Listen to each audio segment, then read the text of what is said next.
We're Laurie and Dan, and this is our 3-acre permaculture inspired land in the south of England. It provides us with up to 80% of all of our food needs. We grow vegetables on about 1 acre of land here, which is split up into small gardens connected by little footpaths. The rest of the land is food forest, native woodland and a tropical jungle I planted. My vision of Freedom Forest is to create a real pocket of paradise here, with food everywhere as you walk around, above your head and below your feet. Our main goal here is to be as self-sufficient as possible, mainly in terms of food needs, but also with things like firewood and electricity too, and eventually, hopefully, our income, whilst creating beautiful areas for both us and wildlife to thrive.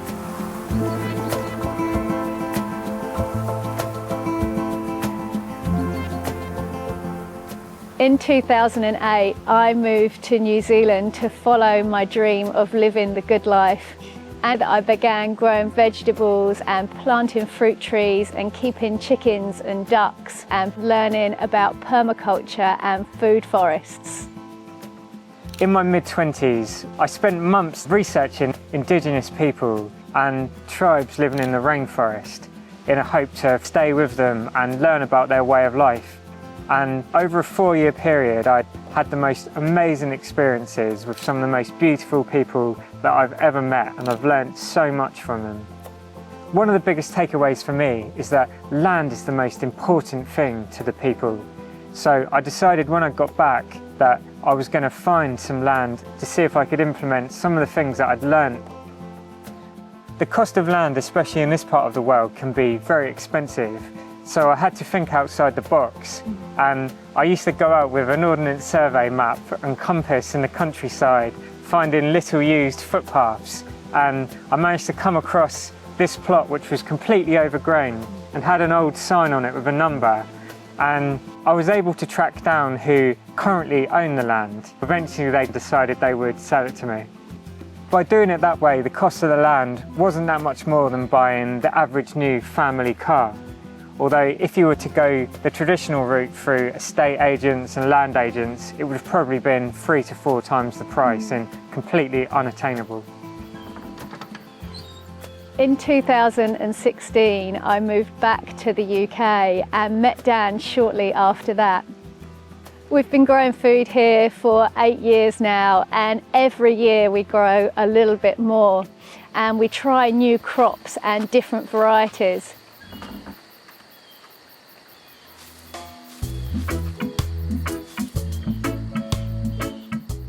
I would say that the staple crops that we grow that create the base of most of our meals, particularly in winter, are potatoes, pumpkins and beans for drying, which provides us our main source of protein, and then lots of greens, garlic and onions too.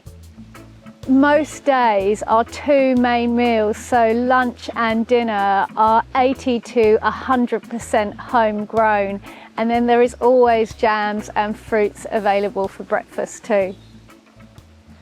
We're really fortunate here in the south of England that our climate allows us to keep growing all through the winter, especially with the help of these polytunnels. We're in growing zone 9A, and the lowest temperature we get here is about -5 degrees C, and we only normally get a handful of nights, if any, that go that low. So it means we can continue growing cold, hardy plants right through the winter. And in this polytunnel, we mainly focus on salads and herbs. And we're also just starting to try growing things like brassicas to fill the hungry gap, which is between about March and the beginning of June, when crops are just only getting going for the year. So we've got purple sprouting broccoli and kales and cauliflowers and things like that we're trying in here this year as well. When I went to stay with the tribes, I was expecting nearly all of the diet to consist of meat that's been hunted in the jungle with blowpipes and bow and arrows. but I was actually quite surprised to realise that the vast majority of the diet was staple crops cultivated in gardens, mainly reliance on tuber crops. So we've made it our mission to find some quite rare and unusual crops from around the world, like yacon, mashua, oca, and we've had good success with sweet potatoes even in our temperate climate here. And it's been really exciting to be trialling hardy and colder tolerant varieties of taro as well. We do grow way more food than we need for the two of us, and there are a couple of reasons for that. Some years certain crops just don't do as well, maybe down to weather conditions particularly. And then when you are growing food that you rely on to survive, you also need to make allowances for the wildlife, because they will always take their fair share and more sometimes. Then it's always nice to have extra to gift to friends and family too. We do always have something fresh to harvest all year round, but we do rely heavily on the crops that we store and preserve also. We dry lots of beans and herbs, and then I make up big batches of roasted tomato paste that I freeze and we can use all through the year. And we also freeze lots of bags of whole cherry tomatoes that we use all year round. And I do this instead of canning because I find it a lot quicker and easier. And then I also make chutneys and jams throughout the year. And we also freeze any surplus fruits that we have from our food forest. I make lots of herbal tinctures and dry herbs for teas to help keep us healthy and well all year. Growing our own food does save us a huge amount of money. The 20% or so that we do still buy in is mainly grains, so flour, oats and rice. And we buy all of these in bulk, and we do still buy them organically. Then it's just oils and a few convenience or luxury items like chocolate and raw cacao powder. We spend less than £50 a week on food for the two of us, and that is eating a near fully organic diet. And we honestly feel like we eat like kings. The money saving is obviously important, but more so it's knowing what we are putting into our bodies and the extra nourishment that this way of life provides that drives us to keep living this way. Okay, so this is our main outdoor growing area, but it looks pretty bleak up here at the moment and there isn't so much going on in February, but we do still have crops in the ground and also crops that we're harvesting. So we've got all of our garlic that's growing on at the moment, and we're harvesting things like leeks and Jerusalem artichokes. But in the summer, this place is absolutely packed out with lots of beautiful annual crops like beetroots and onions and greens and herbs. We've got a big strawberry bed here, and we usually have lots of flowers in this area as well. So it just looks absolutely stunning. This year we're going to be building an off-grid outdoor kitchen in this area, which we are super excited about. This area has already got about 10 or more fruit trees in it, and it's going to have lots of tropical plantings, and we're going to make it look really beautiful. This is a perennial vegetable area that we planted up last year, and that means that these plants in this area will keep coming back every year. We've got asparagus down here, and then we've got a lot of rhubarb planted in this area. And then this is a big bed of yacon, which is a tuber that we absolutely love. Our food forest is 6 years old, and this space is approximately 20 by 30 meters. And it is absolutely packed out with fruit trees and fruiting shrubs and berries and lots of herbs and any just beneficial plants for us or for the insects. And this provides us with so much food in the summer, and it is such a beautiful space to be in. We have strawberries, rhubarb and herbs growing as a ground cover, then fruiting shrubs like blueberries, currants and raspberry canes. And we have approximately 26 trees in this area now, mainly apples, pears, plums and apricots. So each year it is becoming more and more productive as the trees mature. And then there's compost, which is just about the most valuable thing in the garden. So we make as much of this as possible. We have a pretty basic 4-bay composting setup, so we can just keep turning the compost over between the bays. And then we also have a sealed tumbling composter that we use mostly for our food scraps. And this works really well and is super efficient.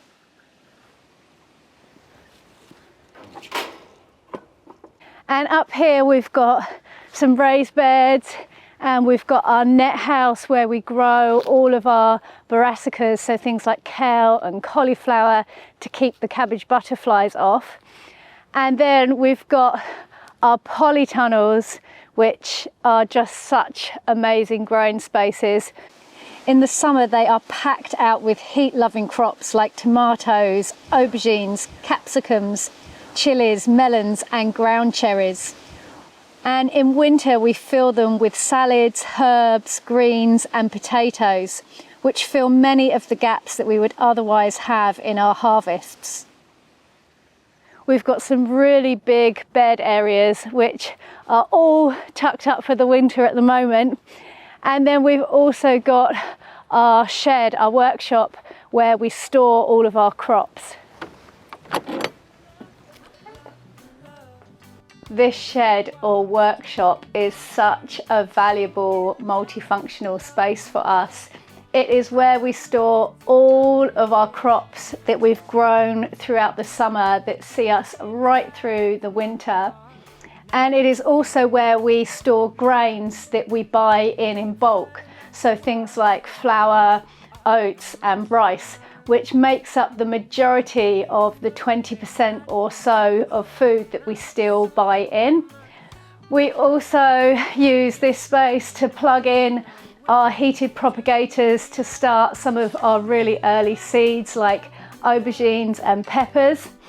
We use this space for yoga sometimes, and it is also where Dan creates all of the music that he makes.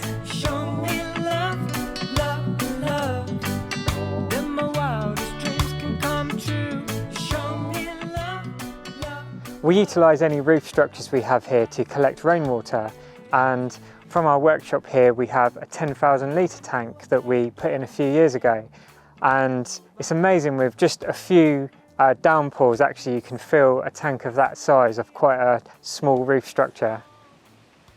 We have solar panels which we use to pump water from a well I dug at the bottom of the land in the valley up to some tanks at the top of the land, and we then utilise the power of gravity to supply that water then to our irrigation systems and our polytunnel, and we have hoses in some of our outdoor beds as well to water our crops.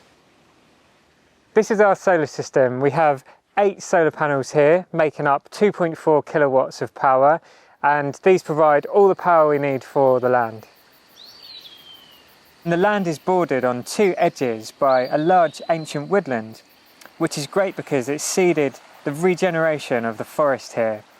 I've been utilising the understory areas by planting a lot of hazel, which is a tree planted by our ancestors here and used in a process called composting, which is basically cultivating the wood as a crop on a rotation.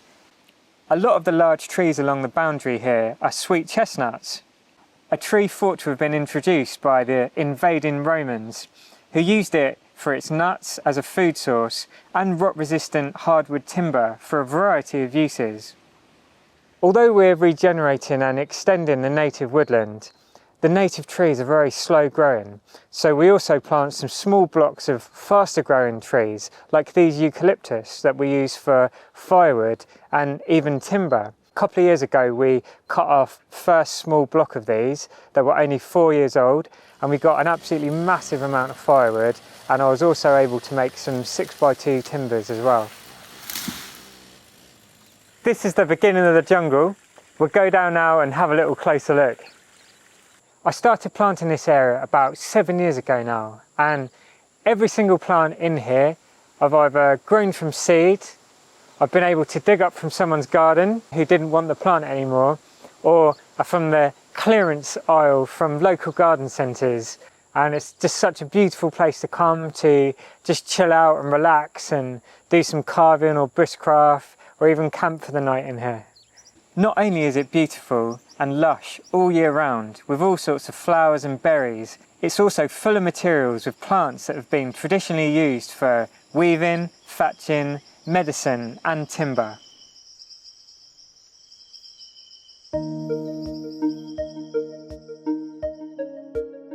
Our gardens are a fusion of many different growing methods.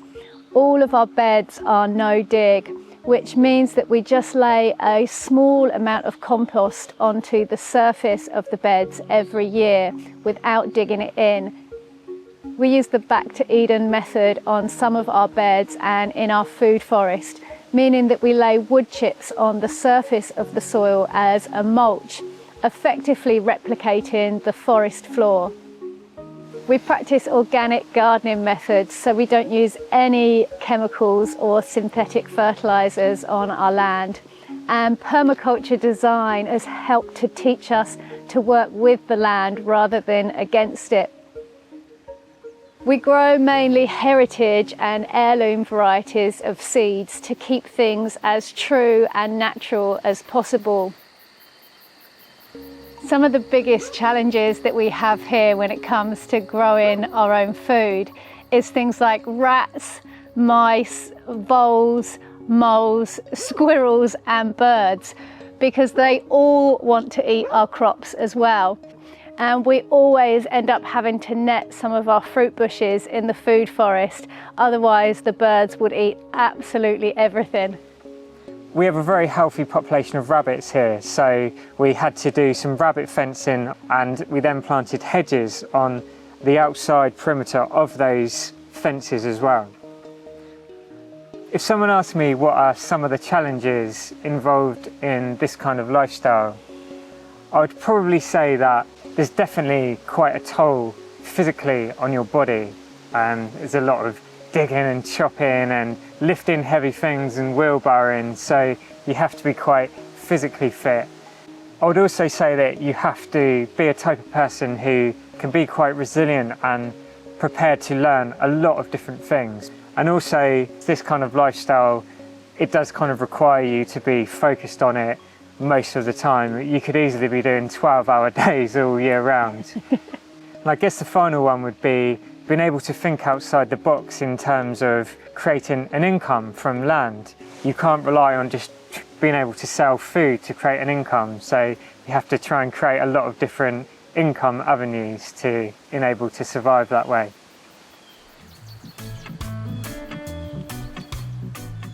We do currently work part-time as gardeners, which gives us a small, steady income.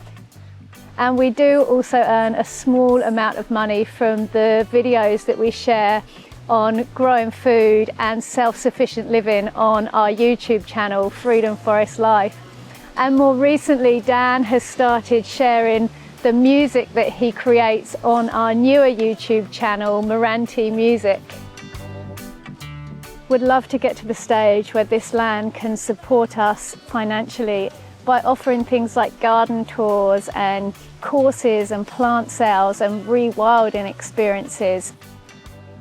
It does take a lot of work and time to maintain all of these areas and to produce the food that we grow. It is definitely more than a full-time job. It's become more of a lifestyle for us now though. It's just the way we live, and it feels so natural to be connected to our food from seed to plate. It just feels like exactly how it is supposed to be.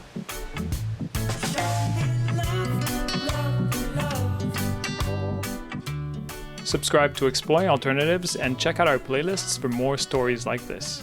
You can also follow Laurie and Dan on their YouTube channel at Freedom Forest Life. Thanks for watching.